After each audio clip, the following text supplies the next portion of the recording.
do what the business is. It looks like another week in the books with the On Deck TV podcast. I am Spike Lou. Man, holla at your boy Animal Brown, Animal_Brown, if you're looking for me on social media. Absolutely. I am Spike Lou on those same social sites. Holla at your boy. How you holding up out there? Man, I'm super good. Smith Oak, slow motion, man. Nothing really to report. What you got popping? Man, same thing. Slow motion, low key, like a midget locksmith. But team, for the new listeners, I know y'all liked that. For the old listeners, a oldie but goodie. 100%. Slow motion, man. You waiting on the seasons to change. It's gonna get cold out there. No big shit playing. I think I'm going to the Cowboys game for the Thanksgiving Day game. Who they playing? The Raiders. That's an L. No. Super Bowl bound, baby. Let's go. Try to have that weak ass Pistons shirt on. Basketball season doesn't matter. It's all about the Braves and the Cowboys. Shout out the Braves. We're starting the pod off with Delusion. Guys, we got a fantastic episode lined up.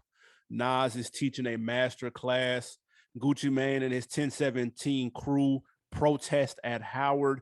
And we review Young Thug's latest album, Punk. Yes, a Young Thug review. This should be really good. Exciting.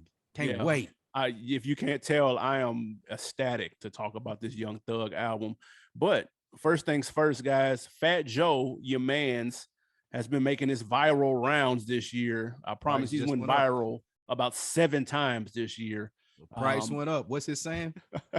Yesterday's price is not today's price. Not today's price, especially for Fat Joe. Fat Joe is on the menu again because while at the BET Awards the other week, during the Rap City segment, he was asked who would he consider to be the modern day Tupac, and he answered without hesitation, Dababy. Said Dababy is the new Tupac. My question to you, was he way the fuck off, or can you kind of see where he's coming from? First of all, you big gassing it without hesitation. That nigga hesitated thoroughly. It was so shout out to Fat Joe for not just spewing out bullshit. Like, this wasn't on the top of his mind. The headline is nuts. I had to go look at it based off that and see, like, well, did he really say this or did he hesitate? To his credit, he did. Segment was whack. They was taking old rappers and comparing them to new rappers. So you're going to step in some shit there if you're Fat Joe. Yeah. I get it, again, off the top of your dome, if you're talking about Dababy and Tupac with the antics and as much as he's been in the news lately. So his reaction to Big Tigger's question and having to think about it and damn, I'm on the spot, I get it. Fat Joe, though, is smart enough to know that Dababy is no Tupac. Not on his best day is he Tupac on Tupac's worst day. It'll never happen. If you give it more thought, Fat Joe, you also would say this. Nobody thinks this. The ludicrous comparison that Little Duval made about Dababy earlier in the year, spot on. That is who Dababy is, and that's not a knock. That's not a spite. He's just not Tupac in his dreams.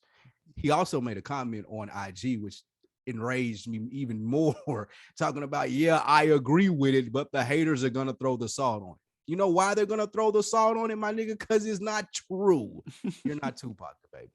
So here's the thing: whenever anybody compares themselves to or is compared to another rapper, I have to know, in what way are you referring to? Are you saying that they make similar music? Are you saying that their personality and character is the same? How, in what way are they the same? Because Ludacris and Dababy, I can understand you saying that from a musical and a visual standpoint, like on the videos and the creativity, but they're two different people, though. Like, Dababy is more of a street trap artist, and Ludacris wasn't that at all. So that's the question. How is Pac and Baby related? And his comparison, he said, was rooted in the fact that they were both real individuals, that they believed what it was that they rapped about to be true. We know some of the stories with Dababy. We've seen the viral clips of him in Atlanta shooting a video, getting pressed by Atlanta goons, not barring or stunting any of them, and continuing to do exactly what he was doing before they walked up when they tried to press him. We know what happened to him in the mall with the other North Carolina rapper, and we know what happened to Walmart, thanks to Dave Chappelle special bringing that back into the news cycle. So, and we also know what happened with Pac, with the off-duty police officers, and when he ran into Orlando Anderson, like Pac he wanted the smoke for the most part, and Dababy does too. So if we're doing it from that lens and that lens only, okay, then that's a fair comparison. No. I'm disappointed in Rap City because that was a terrible question. Tigger, holler at your folks. We'll get you some better questions, some better writing, some better topics. Asking somebody on the spot with no prep whatsoever who's the modern day Jay-Z is not fair. And it's some slaw, it's corny, and you're going to get a whack ass answer like he said. Same for the modern day Pac. Do better, BET. You're way off. Even with the there have been off the mic troubles, if you want to call it, or whatever it may be, with them outside of the booth. That is comparable. And yeah, I do feel like Dababy is real. Well, let me say Fat Joe is off. Maybe not you. He could be real and believe what he rap, but I still doesn't make him Tupac. I think a lot of Dababy's scenarios, what he made news were self-inflicted wounds. If you look back at Tupac stuff, a lot of that he didn't have a lot to do with. The 2 off-duty police officers that he shot, that's a lot different from what Dababy had going on. And even in his bad press, I think Tupac had a lot more meaning to his career and his antics than Dababy does. So again, Fat Joe was put on the spot. I won't hold this against him, but even when you tell me that that was his reasoning, nah, that don't line up. Because like there's a lot of rappers are real and believe what they say. That don't make them Tupac. Like there was a lot more that went with Tupac's career, and I think that's discrediting him if that's what he's using as well. I guess it makes him 1/16 of Pac. That's all. If that. If that. Real quick, they asked Fat Joe went on live to clear it up and explain his answer, talking about how he was put on the spot and all blah blah blah. And he asked people, "Who's the modern day Pac?" He wanted them to comment on his IG live. The comments were all over the place, dude. Somebody said J. Cole, nigga. Somebody said NBA YoungBoy. Somebody said Kevin Gates. Somebody said Nipsey. Somebody said Boosie. Yeah, I don't think there's a modern day Tupac. Of course not. His music was way too impactful, and not knocking any of those people, but like Tupac was different from them. Yeah, no, he was a mega super duper star, one in a million. And it was the first time that we had seen that. Like that type of attention being paid to a rapper.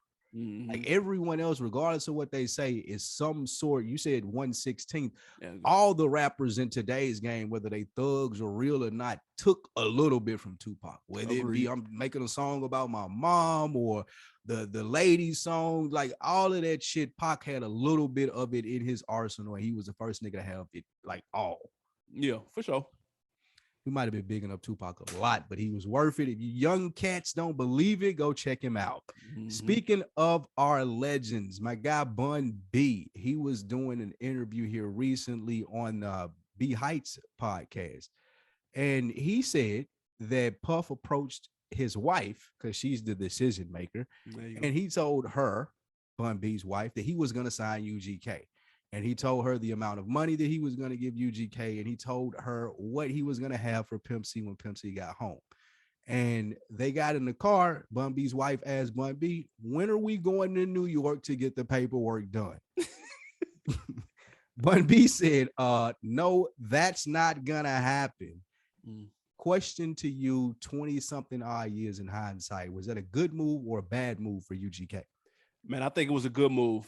I think it was a really good move. And that was a really dope story that he told, because I never knew this personally. This was around the time that Bad Boy had just signed 8-Ball MJG, if y'all remember that time. And Pimp C was still locked up, getting ready to come home. Well, he was locked up, not getting ready to come home. He was locked up. and Bun was saying, I didn't want Pimp to come home to be employed by someone else. He wanted Pimp to come home to UGK Records and for our own situation to be on. And he wanted just to keep his name alive. He said, man, look, if I can just keep Pimp's name alive, then when he comes home, it'll work. That's why you got the legendary Free Pimp C movement that we saw in the early to mid 2000s. That was the origins of that. So I thought that was a super dope story and a very smart move. Unfortunately, we know what happened. Pimp C came home a couple, not too much longer after he came home, he passed away. But Bun B did have a relatively successful solo career. And I would argue that his solo career was more successful than 8-Ball MJG's run on Bad Boy, which gave us 2 albums, but didn't really make any noise. And then they ended up signing a Grand Hustle after that really didn't make any noise. And they kind of tailed off after that. So I think in hindsight, it was a smart move, although I'm sure that bag was tempting. Yeah, that bag had to be tempting. And that's a good starting point for me as far as the answer. Like, the approach by Puff was disgusting. That was like nasty. You put a nigga in a position where you didn't told his lady, like, I'm gonna change y'all life, like right now. I That know was that nigga nasty. been telling you the pillow talk dreams of what he gonna do for UGK, and this is gonna what happen when Pimp get home if they do this and that and the third. But my nigga, this Bad Boy money is real. Yeah. And all y'all got to do is sign right here on the dotted line, and I'm gonna change y'all life. And not to say that UGK wasn't successful at this Right. point, but what Puff was talking about, I'm sure, was life changing. What at least Bun B said it was. And I agree with you. That's a dope ass story and a dope answer. And he said that it did cause contention in his marriage. Yeah. Like, I got to bet on myself here. And again, like, it's disgusting how Puff approached him. But that's what that's why Puff is Puff. Yeah. He knew who to talk to, what to say, and what to do. He probably had an idea where Bun B was in his career. It ain't the Bun B that we see now. It Right. wasn't the Bun B that we saw go on the run pre Free Pimp C, but Yep. he bet on himself, man, and that was dope. I like that he said, I don't want my brother to come home and have to work for somebody. Yep. We built this shit up ourselves. When he come home, I want him to be a boss. A lot of niggas talk that shit about boss and this and that, but not a lot of people are willing to bet on themselves like Bun B did in this situation. And even though it is Puff, even though the success is right there, you see it. You see what he's done for other people. It goes to what we always say, the difference between, in my opinion, Southern artists and other artists. Southern artists are more willing to grind and do it themselves. You can buy it out the trunk. I'm gonna make my money, my nigga. I ain't gotta sign nothing. I love it. Yeah, man. Listen, I'm trying to imagine what they would have sounded like and what type of momentum they would have had if they would have signed the same time as 8-Ball MJG, because Puff was going after both of them. And that may have rejuvenated Bad Boy in maybe a certain way because there's strength in numbers. So maybe 8-Ball MJG on Bad Boy alone didn't really do too much. But if you combine that with signing UGK and Pimp C coming home, maybe that creates more of a movement and maybe there's more of a splash when that happens. Who knows? Obviously, we'll never know, but that's cool to kind of think of. But I can't see Pimp C really getting along with Puff like that. No way, though. I don't know. Maybe it's just me. Yeah, and that was probably one of the reasons and one of the things that Bun B considered. Like, I can't just do this. My man's in jail. I tell this man, yes, he come home and boom, that he can't deal with, so quote unquote, the boss. Nah, Yeah. that's not cool. But Can you see Puff and Pimp C just like getting into it? nah, but Pimp C gonna bow down. I mean, excuse me, Puff gonna bow down though. Puff know who to pull that shit on, and like, he ain't pulling that band shit on Pimp C. Ain't no walking to get cheesecake, my nigga. Ain't none of that. And he probably, again, when we Big said this. Big said that yelling. I can't think of what interview. Be like, all of that shit that you see with Puff, we really don't have the same type of relationship. Yeah, we like peers. And I think it would have been the same thing with Pimp C. But Puff gonna do Puff too. It probably would have got a little heated, and I would have loved to see it. But I don't think it would have got too far though. I would have loved to see it though. Real quick. That interview is Beehive. He down here in Atlanta. It's a really dope interview. 2 quick notes from that interview. He gave a really dope Pimp C story about Big Pimpin', which he's told the story of how the song came about. Pimp didn't really want to do it. That's why he's only got 8 bars on the song. He Right. didn't want to do the video. That's why he Flipped didn't go over to Glory Velez. Turks and Caicos or wherever the fuck. That's why they call him in Miami. But they said he pulled up to Miami with the gal that he was seeing at the time with the Gloria minks on and Valdez. everything. And Jay was like, "Fam, we in Miami, bro. Like it's 90 degrees, pimp. Like you know how hot in the mink." Man, Bun said, Pimp turned to him and said, "Nigga, TV ain't got no temperature, nigga," and walked off. I said, "That's hard. That's hard as fuck." He told that story on this The Real. That is hard. TV ain't got no temperature is He fucking ain't got no temperature. hilarious. New one. And the verses is coming soon too. He said the verses between UGK and Pimp and A Ball MJG is on deck. He said it's been on deck for a couple of months. They were supposed to go.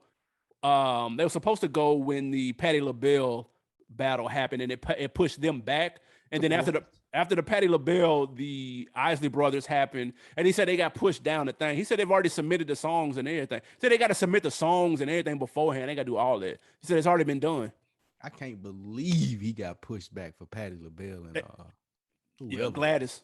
Gladys Knight. You can believe that. Stop that.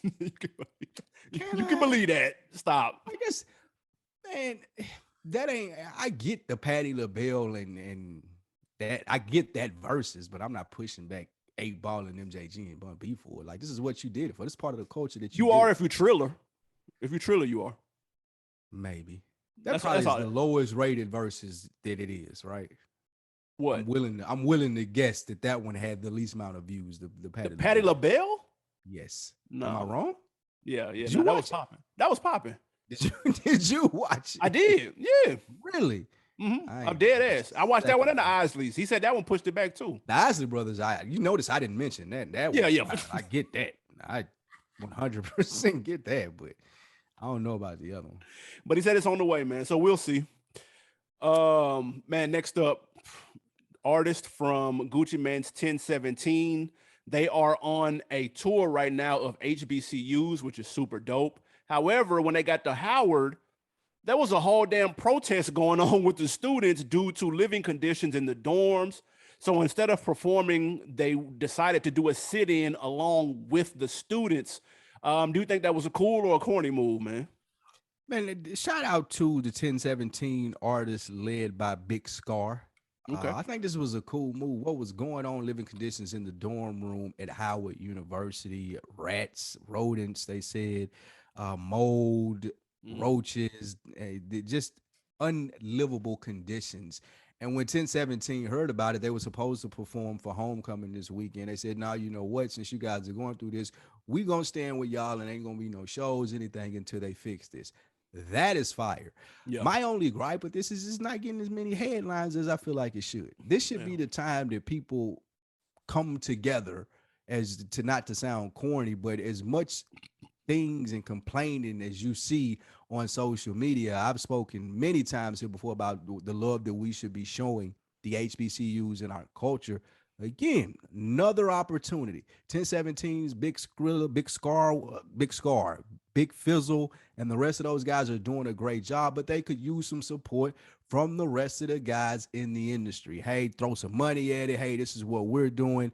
All of these things matter. These are the next generation of Black leaders. People are always alluding to us not having them. It starts at the HBCUs, taking care of these kids, and this is a dope move I feel like that they did. You know what?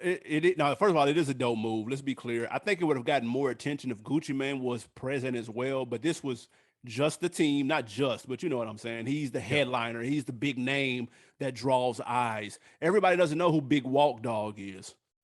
Or everybody don't know who Hot Boy West is. So it's not going to hit quite the same. However, I'm not too mad that this isn't getting blown up because I don't necessarily want Howard to be all on the news just known for having rats in their dorm rooms. Like that's a problem that they can fix relatively easy. They can make a call 1-800-PEST, whoever the fuck is in DC. They can fix that. That's not that big of a deal.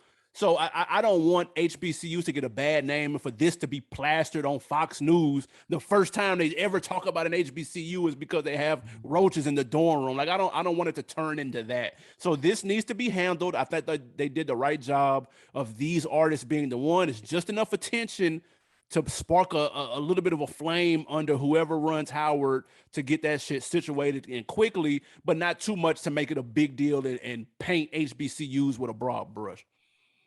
Not decent point. First, what you said about Gucci, I feel like the difference between where Gucci Man wants to be with 1017 and where he is now is his name being attached and not attached to this.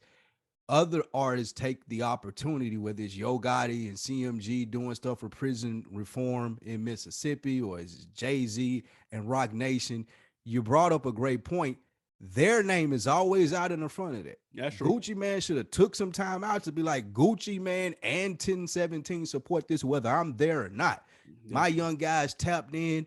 I taught them well. They making sure that this go right. Now, you bring up a great point also about the bad press. No, I don't want the bad press plastered all over Fox News as well. But the same way we get the Shade Room and the other media sources that we have, black people, I would love to see it there. I listen to a Black Information News Network podcast every morning. It's 12 minutes, Black issues.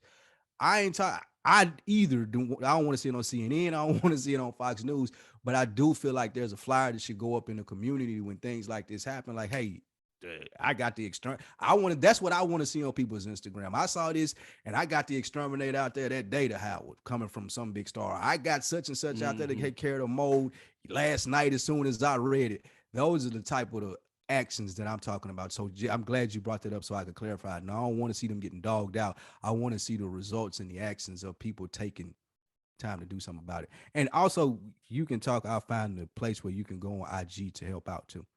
Man, I wonder if they got paid or not from doing a sit-in for the concert. Because they still showed up. That's the first thing I think about. It ain't my fault. Did they and get paid? Another thing too, like on a lighter note, like these niggas, it's more commendable because these niggas, I'm sure, not booked and busy. I ain't knocking. You never know, man. They on the chitlin circuit, like they can't just be turning down shows. I know they're grinding for sure. Yeah, it ain't no question about that. It's the Blackburn Takeover is the name of the sit-in that they're calling it. They said you go to the live movement on IG. They need tents, sleeping bags, blankets, pillows, air mattresses, yoga mats, outside camping supplies for the sit-in. Again, the name of the IG site is the Live LIVE movement. Check them out. That's crazy.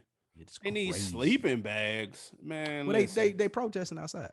Ah, that's right. Okay. Yeah. Okay. So they need supplies to help them with the protest. That's they don't need sleeping bags for the dorm. Like, that would be nuts. All right. Moving on to a lighter note before we get into this Young Thug Punk review. Yeah. Man, Nas is teaching a master class on storytelling. Commercial was dope. Dropped a single for it. What a rollout. Shout out to Nas, man, in this phase of his career, man. I can't say much about it. Enough about it, excuse me. But he's teaching a master class. My question to you, one, Animal Brown, are you going to sign up for that master class and check out Nas's storytelling? And two, what other rapper would you want to see a master class from, and what subject would they cover? First of all, shout out to Masterclass. That's a pretty dope thing. If you're not familiar, they take celebrities and people who are top of their field.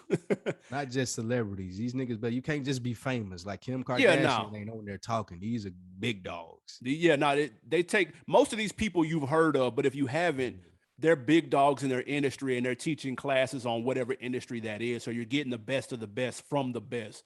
So that's super dope. Nas, of course, is a top tier artist, obviously. And so storytelling, he's probably arguably the best storyteller in rap history, at least in our generation. So this is super dope. Love it. The rapper I would want to see, well, first of all, I'm not signing up. I don't rap. However, I do think it's cool. And if I did rap, I would be interested in signing up. That's number one. To be a rapper to tell a good story. Right? That's true, but I think he's telling in the context of rap, though, right? I would assume. He's just telling you how to write a good story. Like the thought process is that you use his masterclass if you're a writer, not a rapper. Okay, just period. You creating content. I might take it out then, honestly. That's actually super dope. It's like it ain't nothing, but I want to say like $99. The only thing, the caveat, you have to pay it all up front. So they get you Like I like the monthly subscription model. Oh, so it's like for a whole year or something? Yeah, you got to pay. Like if you sign up, you got to pay everything up front. They was running a buy one get one free special not too long ago. That's pretty cool. But Ah, yeah, it ain't no damn. $14.99 a month thing. You got to pay like I think it's $149 or something like that. Okay. Well, Not I bad. mean, it's an investment, so that I would look at it like that. But that's super dope. If I had to see another rapper on there, I would probably go somebody like Big Sean on like in terms of flow. I think he's got one of the most unique flows and approaches to rap, and so I would love to see how he puts that shit together, how he decides to do what on what track. And then on another side, I would take a producer and maybe somebody like a Hit Boy, and talk about how they break down like samples and making a beat from scratch. I think that should just be cool for my personal liking because I'm a fan of that type of stuff. Especially when you look at the clip of Gilly going around with Metro Boomin when he made the beat live or whatnot. Like that's always dope to me. And so shout out to that too. I don't know if y'all have seen that clip, but Metro Boomin was on $1 million worth of game and he made a beat live with a sample. Of course, the beat ended up to be fire. Gilly freestyled over it. It was pretty dope. So that would be my masterclass. I think it's dope. Who would you like to see? Um, just to give some feedback to the people who were wondering, it's $15 a month, and you have to pay it annually. So you pay $180 up front, and you get 12 months. You pick a couple of classes. You tell them what you're interested in. Gordon Ramsay is on there. Chris That Voss. nigga teaching cooking? God damn. Yeah, they got him teaching cooking. They got James Cameron teaching filmmaking. That's Like it's a all. dope concept, No, and it's they take super like dope. And it's well produced too. Like it look hard. tough. It ain't hard to digest. Like they take No. 15-minute videos and just teach it to you. Yeah, I think this is dope. I loved it. Nas says it's about hip hop storytelling. So Okay. he's telling you how to tell stories in hip hop. You were right. Yeah. Mine is easy. First thing I thought of with this man is Master P. Marketing 101. Mm, Give it to me all day, every day, twice on Sundays. Pause. yeah. Master P Marketing 101. Teach me how to engage people, make stuff hot. Like the whole run that he had. You guys know that we're big no limitologists, no limit heads on this podcast, being raised from the South. I would pay for that tomorrow. I've been on the fence about doing this for different classes like cooking and writing, but if I seen that Master P had a master class, they would have had my money already. And Yeah. second behind that, I would do Baby, the music business. I would love to hear him talk about the music business. And an example was that clip that he had when he was talking about how he paid out all that money or whatnot. I Yeah. just Yeah. Yeah. love to I just love to hear him talk about his success in the music business and teaching people how to do that. That would be fine. So Master P and Baby would be mine. That's respectable and acceptable. You could always go. It's 100 people, man. We Oh. at the end of the year, we always do our guess who's coming to dinner for Thanksgiving. The Mhm. people we invite that we talking about, they all got specialties. They'd all would drop dumb jewels. So like, there's hella people that would work for this. But yeah, I'm here for that. I'm here for that shit too. Definitely here I for gotta it. meet P, man. P up at TSU. I gotta meet that nigga. I gotta pull Yeah, I up. got to pull up to a game. Shout out to Penny, man, and the TSU, another HBCU doing their thing. The TSU basketball team. What's P's son name? I don't know his name. Percy. Percy, young Percy, Percy or Hersey. Percy, Hersey with an Yeah. H. Yeah. He's playing at TSU this year, man. So y'all check that out. And now, finally, for the moment no one has been waiting for, guys, we have a brand new album review. The much anticipated No, not quite. superstar. Not quite. Not quite. We've got the new album from Jeffrey Williams. It's called Punk. You may know Call him as Jeffrey Young Williams. Thug. It is. It looks like his name Jeffrey. This Definitely is like Jeffrey. this is the sophomore album. This is only his second album. His first album was technically his first album is So Much Fun that came out like 2 years ago. And so technically this is his second album. We're gonna get into it, man. How is that possible? I mean, mixtape, they don't count that mixtape shit as albums, dude. Jesus, I did not know that. Yeah, it's me neither. I'm This is the tripping first off Young that. Thug album. This first Young Thug album I listened to. You listen to, we reviewed the last one, so there's that. Yeah, I didn't listen to. I don't blame you. I didn't want to. I didn't want to listen to this one either. Where was your anticipation level in regards to this Punk? Because this was teased as he was going to be more lyrical. He talked about this maybe a year ago. He was going to be more lyrical on this album. So there was a little bit of air quote hype around it. Where were you when leading up to this? Were you interested at all? Were you looking forward to it? Talk to me. Yes. I've been on the Young Thug train lately. If you've been listening to the show, his guest features, I've definitely been commending him for them as of late. I understand the vibe more so than I have before. Even though I remember a long time on this show when we used to play songs that Stoner, when we used to review the songs, I was on that way early, and that was like his first song. Yeah. But I digress to now. And Young Thug, this album, I wasn't highly anticipating it because it isn't my style of rap, but I was more interested than I have ever been before in a Young Thug album just because I'm more open to his style now. Yeah. What about you? Were you waiting on this? Absolutely not. I'm not a Thug fan. You alluded to it. Shocker. Yeah, we have been. He is one of the artists who have emerged since we've been doing the podcast. We started this in 2013. He came out shortly after. I didn't like it then. As a matter of fact, I hated it then. But the reason that I hated it though, and I'm on record, and I really wish I could find this clip. I just don't feel like going back and trying to listen to this shit. Because you're a hater? No. um what I said then that my problem was going to be was that not only the fact that I couldn't really get into him, but I knew that people were going to take that style and try to emulate it. And that's really what was going to be some slaw, because there would be multiple mini me Young Thugs coming behind him trying to make the sound effects and the noise and sound inflections and all this shit with his voice and mumble. This was around the term mumble rap came out, was because of the stuff that he was doing, because many people couldn't understand what he was saying half of the time.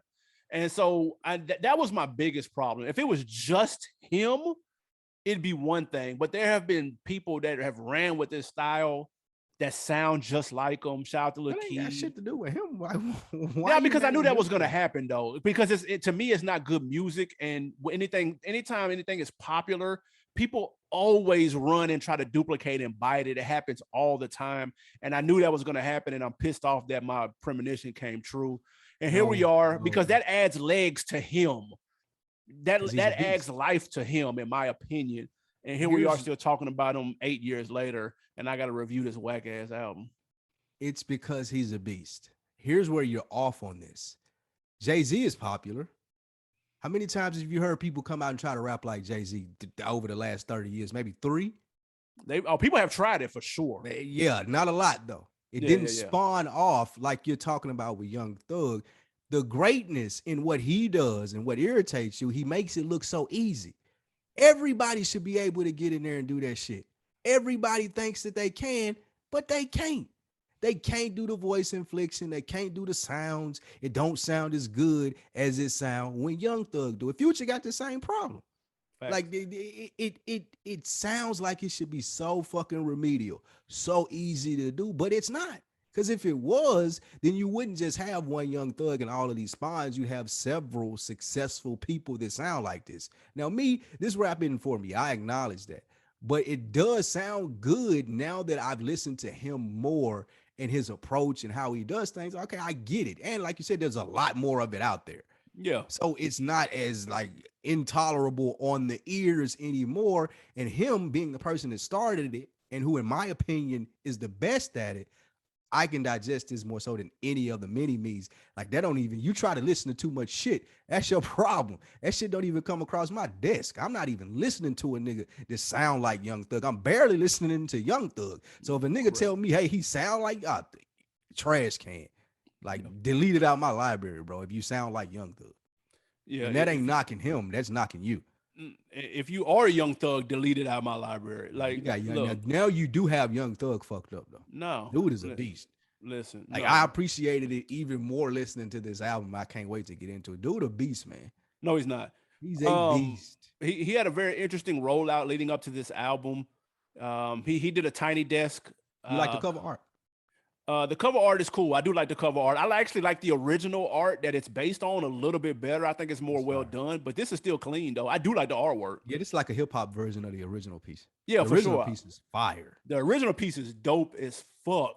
Let me get that in This is my cool. house. It's a nice flip. I'm not mad. I'm not mad at the cover. That's about it. The cover, the best thing about the album. I'm gonna be real. He did a rollout with the tiny desk, which is that's the move right now. People were excited about that. Then he also, oddly enough, smashed him and Gunna smashed a pink Rolls Royce that had Punk painting all over it. That was the rollout. That's when I knew we were in trouble. When you got Oh, to do shut shit like that. And then he went to the Breakfast Club for the first time ever, squashed his beef with Charlemagne. Then I knew for a fact when I hit play on this album, I was gonna be let the fuck down, disappointed, put to sleep, however you want to say it, because he's doing all of like the promo shit that he's never done before. It all seemed forced. If you sat through that 45-minute Breakfast Club, kudos to you. You are a bad motherfucker because I couldn't do it. I gave it Why? like 7 minutes and got out of there running and screaming. Why? What you try to? Did you watch that shit? No, I don't watch Breakfast Club. Exactly. That's my point. Well, you watch it though. Why did you not watch his interview? I don't watch it at all. I tried. I've never watched an interview with Young Thug, so I wanted to hear what he was talking about. I thought it was Right. interesting. And I'm saying, what did he do that made you get out of there? Man, he talks like how he raps. Like it's very scatterbrained, bro. I can't follow that shit. I don't want to follow that, bro. You're a hater. He does, nigga. Read the comments, dude. That's my thing. I mean, I just wanted to know what made you get out of there. Like, you just don't like Young Thug. You should just come out.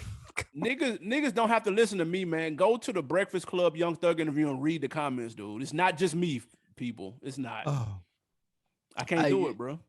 Yeah. Again, I'm not getting nothing out of it, dude. I'm not getting nothing out of his music. You just don't. No, I'm saying his interview. I'm just speaking just on the interview. I'm not getting shit from it. Okay, the rollout. That's where we were. Nice tee up. I understand what you're saying from the perspective of someone who doesn't like him, like you. But the things that you're saying that he's doing show me that he's preparing to take the next step. This is only his sophomore album, which I did not know. Now, if you're telling me that he's going to Breakfast Club, you act like you've never seen the luxury car smash up rollout. J. Cole did this in the mud with the luxury cars when he dropped this song for Middle Child, I believe. So like these are things that A-list rappers do, and this is the ascension that he's about to take with this album. The point that I was arguing up and down in the group chat on Saturday. Young Thug is if he's not a superstar yet, he's heading that way based off this album. So he's doing the press for that. He's taking the approach for that. This is the album that turns him into an A-lister if he wasn't already. I think he kind of was at the bottom tier of it. Shout out to Big Jeff. I kind of agree with his point more now that I've gotten more feedback on it. He's like a bottom of the A-list, but this album is putting him to the top of it. I promise you that. Just a little bit of insight into the group chat. The question was posed, is Young Thug a superstar? Mm-hmm. And at first I thought yes. It depends on how we're quantifying superstar.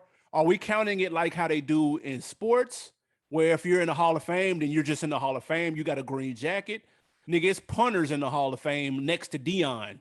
And we know who's the better player. But that don't take away from them being a great punter. That's what I'm saying. That's the thing that you're doing. You're trying to take over. You're trying to say, oh, well, he raps. He got to sound like J. Cole. No, bro. If he rap and he punt, then he only got to be as good. That's the best punter. No, I understand that, but that's what I'm saying. So if we're looking at it like that, then he's a superstar.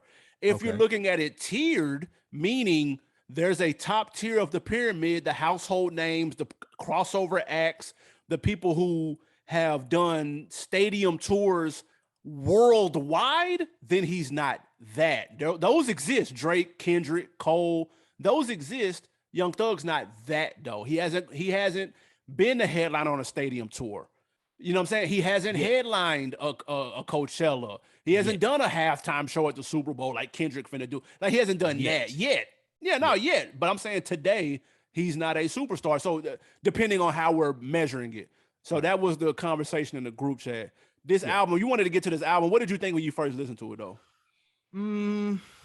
First listening to this album again, measured expectations because I'm not going in looking for J. Cole or Nas or fucking Jay-Z. So listening to it, I'm listening for the bop, the sounds, or whatever the kids call the hot tracks nowadays. And as I go through it, I heard a lot of them. I heard a lot of them that I'm hitting. Okay, save to my playlist. This is cool for if I'm riding somewhere, I want to put on just some feel good music or not anything that has too much thought to it. Like it's real, it's like popcorn music. It's real good for like if you watching a movie or doing not watching a movie literally, but like popcorn is good. But when you're watching a movie, this music is good for if you're doing something and you ain't really paying attention to the music.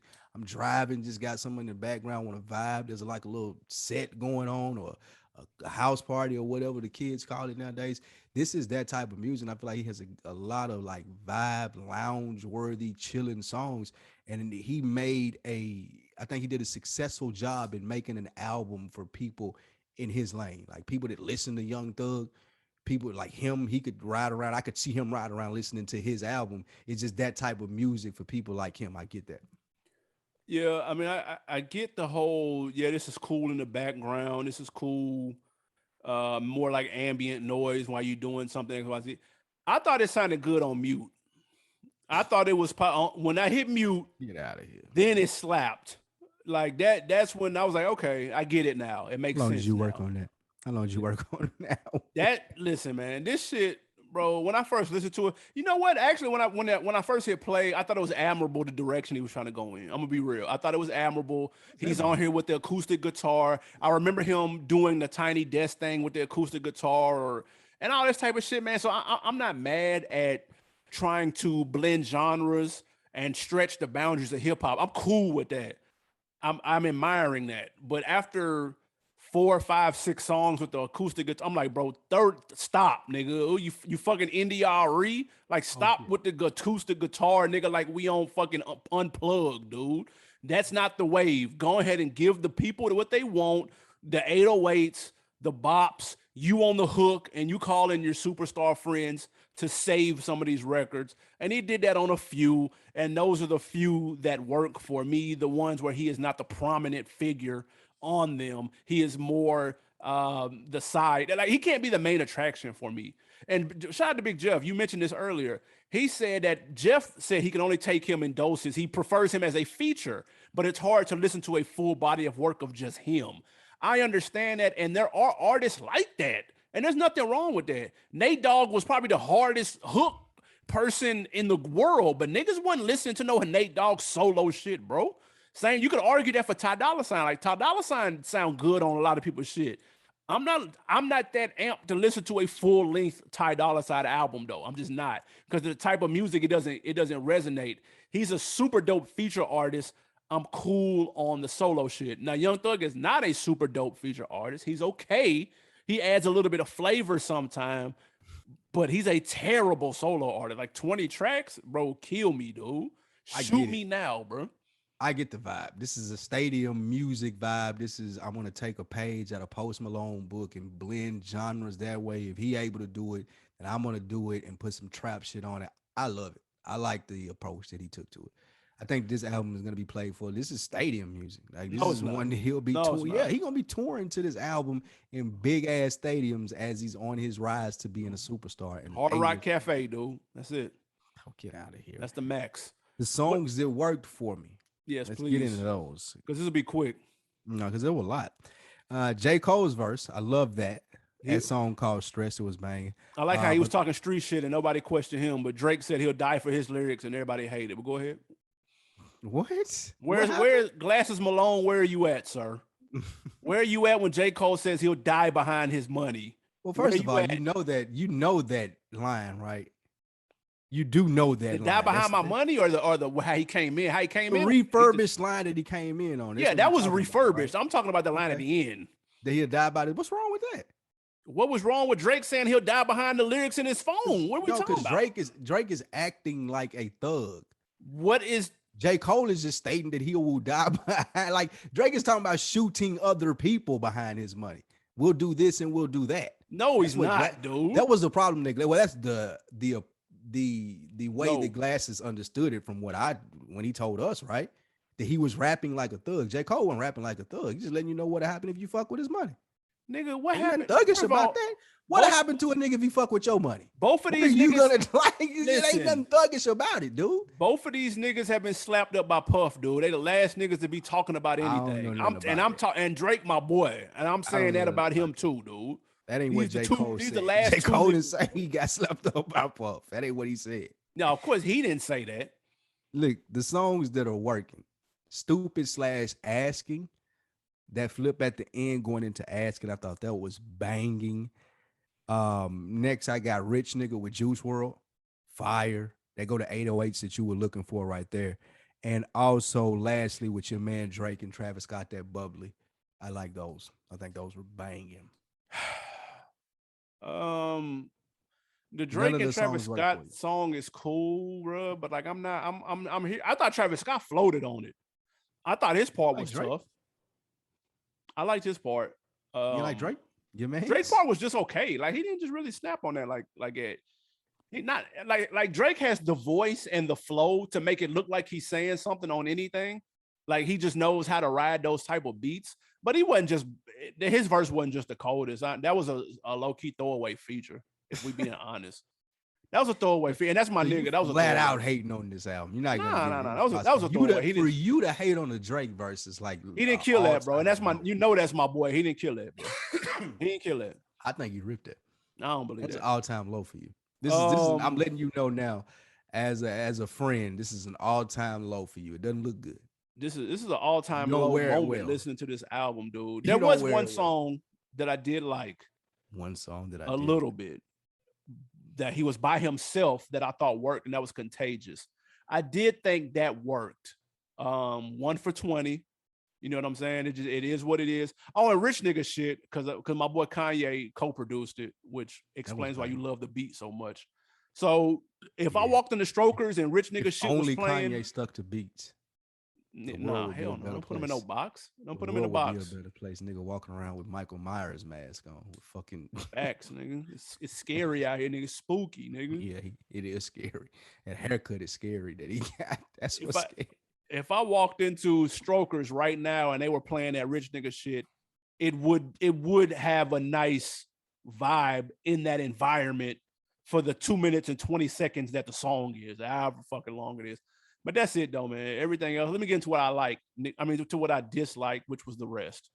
Any and everything that he did by himself was trash. Any of the NDR acoustic guitar bullshit was trash. Dropping Jewels, nigga didn't drop no jewel. Hey, have a song called Dropping Jewels. You don't drop no Dropping Jewels was fire. That's probably my favorite song on there. I can't believe that I forgot to mention it. Nigga wasn't talking about shit, man. Nigga wasn't dropping shit. My problem with Young Thug is it's hard to understand him completely. Like I have to listen extra hard, and then when I listen, he not saying nothing. So you just made me work to hear you not say shit, and I don't appreciate that. Just admit that some of it goes over your head and you don't like that. It's just not good music. Real thing. It goes over your head and you just don't like it. You don't like having to ask a nigga, what did this mean? You don't like that. Say that. A nigga text me and said, bro, what does this Young Thug line mean? And I had nothing for him. I said, bro, I don't have a fucking clue. And neither does he. That's one of the biggest mistakes in hip hop history, texting you about a Young Thug line. Man, I put in the group chat and no one had any answers. I mean, tell him to go to they got a website for that. They don't know either. What's the name of that shit? Genius don't even know. Yeah, tell him go to Genius. Nigga, they don't know what the line mean. Go to Genius. They don't know. They don't know what he's talking about. What didn't work on here besides the whole album? I didn't like the song with Doja Cat. Oh my god, that song was trash to me. I didn't like the Gunna features. I'm just not now. I don't feel as strongly about Gunna as you feel about Young Thug, but that's just one artist that I don't get.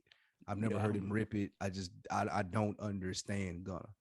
And me neither. Like that was one that I didn't need it at all. If you had to rate it, how many reels out of 5? I'm giving that Punk 3.5 reels. Dope. That's crazy as fuck. This is a dope album, man. This is a dope project. I think it's going to ascend Young Thug to superstar status, to being an A-list celebrity, to heading the festivals and heading the concerts that you were speaking of before we started the review. This is the album that's going to do it, man.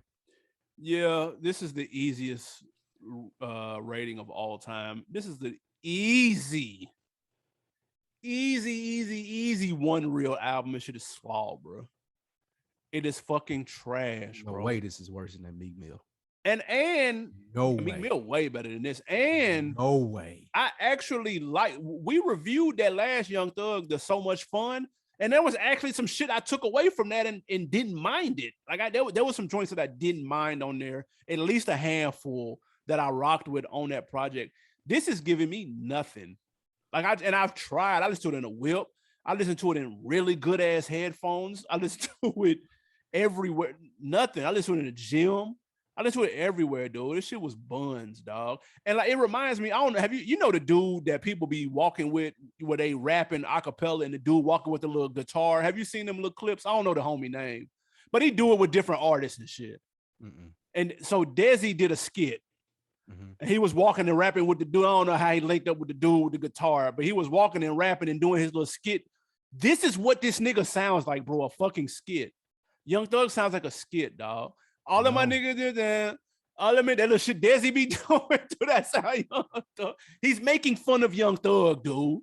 That's what this gives me. So this whole like, I'm finna be artistic. I'm finna put the old 1800 art picture on my cover, and we're gonna have acoustic guitars and ukuleles, and I'm gonna rap a cappella, and niggas gonna hear my bars. And fuck out of here, nigga. This shit garbage, bro. It's not though. That's the crazy thing. Shit all trash. That stuff that you named adds to why it's good. Well, how is it? You're saying it's not artistic because you don't like it, but that's part of art. Nigga rapping over ukuleles and shit, man. I want to hear that bullshit. You thought you got that ukuleles off too. What was that on? You just seen it on TV somewhere. I just saw it. I don't know. I can't remember what that was. It was on Dave? No. It might have been Dave. I don't know. Dave. I think it was something else though. The Dave soundtrack better than this. This shit garbage. Dave got a soundtrack? No, I don't know. No, I don't think so. That would be hard if he did. All right, I know my nigga Gator on there getting off. Gator is frying Young Thug. Like the NBA is doing the top 75 players of all time. If you did the top 375 rappers, Young Thug not making a list. I put that on everything I love. That's not true. He's 378 on the list, bro. He may not be saying what you want to hear, but it's a lot of niggas that want to hear what he's talking about. Nobody can quote a bar. It's like you tell it. That's like a nigga coming, like your hate for him is like a nigga coming to tell you that Masterpiece sucks. But he doesn't though. To you. No, he just doesn't. To you, if you have ears. No, to you, he doesn't suck. To me, he doesn't suck. But there's niggas out there to tell you he sucks. You sound like them about Young Thug. That's not how true. You sound. That's exactly how you sound. Guys, let us know what you think about this Punk album from Jeffrey Williams. Where do you rank it out of 5? Do you hate it? Do you love it? I already know the answer. Nobody likes this shit. Like we can act like niggas like it. Y'all don't like this shit though. But why would niggas? That's your thing though. You don't. Niggas not acting though. Niggas are genuinely impressed by him. No, they're not. He's not doing anything impressive. The whole music business is genuinely impressed by him, but you are saying that this is like people are acting. Here's the thing with everybody like, oh, but J. Cole called him a genius and Kanye called him a. Do y'all know what music sounds like in multi-million-dollar speakers, bro? Every song ever created sounds good in $10 million speakers, fam. And that's how they're hearing it. I'm hearing this in a Dodge. You Animal Brown.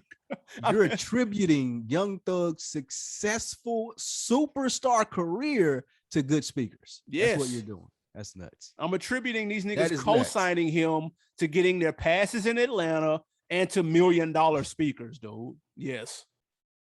That is the reason why they co-signed this nigga, bro. And experiencing something in person is one thing. I don't have that context. I'm not in the studio with this shit. Bro, you see how niggas talk about when they see Jay do something off the dome for the first time? Right. And they like, yo, what the fuck? Ja Rule telling that story never gets old. He was like, yo, what the fuck just happened, dude? And then you turn around and hear the product that came from it. It adds more to it. Dude, product sounds like he freestyles it. Jay-Z doesn't sound like he freestyled it, dude. It just doesn't. It sounds like he put a whole lot of thought into that shit. The Young Thug shit sounds sporadic. It sounds like he thought line by line and pieced it and freestyled it. It sounds like that. That's my problem. The niggas that do that, Ja Rule isn't even a lyricist, nigga, but he doesn't sound like he's freestyling like he is. This nigga does. That's all I'm saying. That's all I'm saying. It sounds so like that makes sense though to your personality. You don't like abstract. Like it sounds just it doesn't sound just like, but the thing that Jay-Z does and the thing that Young Thug do are the same. One is just abstract and less like your form of thinking, and one, Jay-Z, is less abstract and more like your form of thinking. So you digest that better.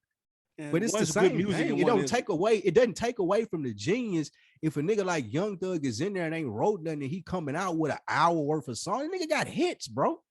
Like, it don't take away from his genius or his artistic expertise because you don't like it. Like, I sit here all the time and talk about how I hate Yeezus. I don't say it's a bad album. I don't say it sucks.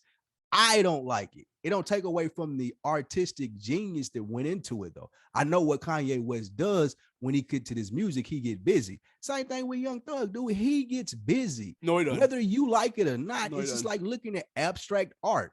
There are going to be some art pieces that you see and you're like, dude, that's crap. That's shit. I don't like it. And then somebody gonna walk up and be like, dude, I'm paying $11 million for that because I want it in my house and I've never seen anything like it. That's all music, though. Yeah, same thing. Guys, let's get to these wins and losses so we can get far away from this Young Thug album as possible. We have a W to hand out. Handing out a W to Lil Baby and Lil Durk for a successful tour that grossed, wait for it, over $15 million and sold over 250,000 tickets. Triple salute to Lil Baby and Lil Durk for the tour. When you first heard this, if you're like me, what did you think? How much of that 15 million did they split? Oh, that's exactly no. That's how much of the 5 million that was left over from what P and Coach K took? Did them niggas split? They ain't get that much of it. I'm thinking, okay, I ain't even consider Coach K and P. I ain't gonna lie, but I bet they not getting a lot of that 15. No, but that's dope though, because I remember when this tour got announced. What you think they took home? Maybe 3 of this 15.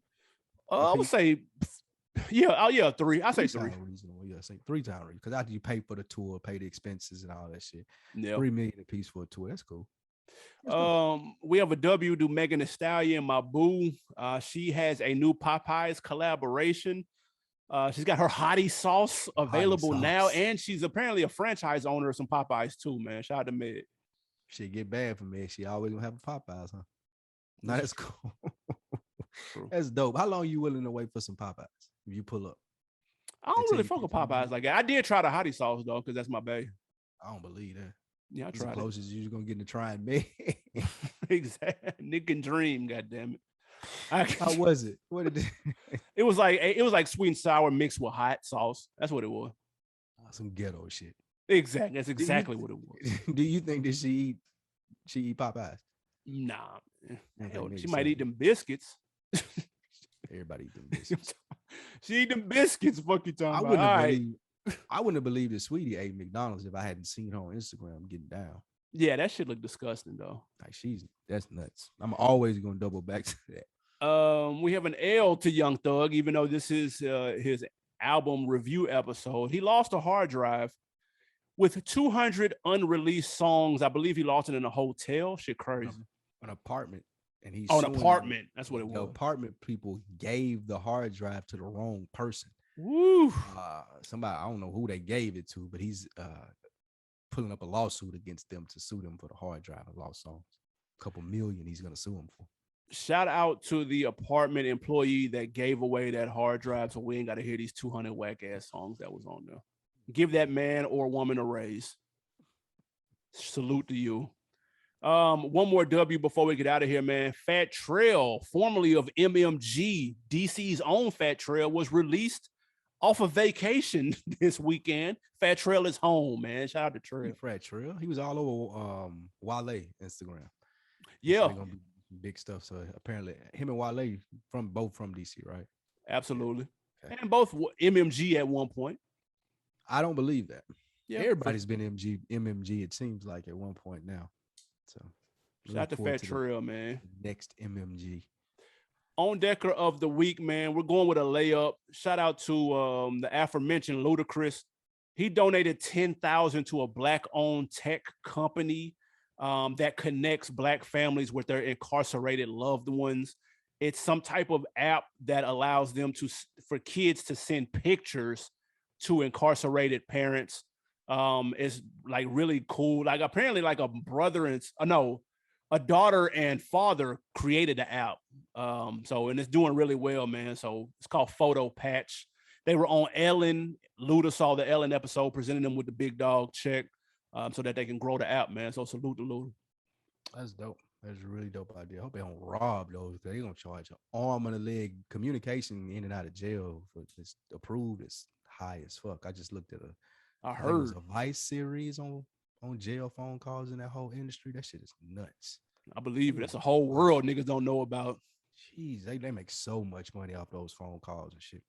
What you got to put me on? Put on for the week, man. We were going to talk about this, but it got knocked down in pre-production. I got to listen to my guy's brand new album, Payroll, Giovanni's Way. Please check that out. One of my favorite projects from Payroll here lately. Definitely in his bag on this one. I like the lane that he's in. Giovanni's Way, Payroll, Giovanni. Yeah, I fuck with it. He's back in his bag. He had to step away from those Cardo albums. I'm not a fan of those anymore. But this is fire, especially that Invested in Rap, nigga. That almost got the hoodie copped. That shit, that's fire, nigga. I love that, and I love Drug Stories. Those songs. That's banging. I'm gonna go with an album too. This is an artist that I previously was not a fan of, and I thought they had fallen off completely off the map.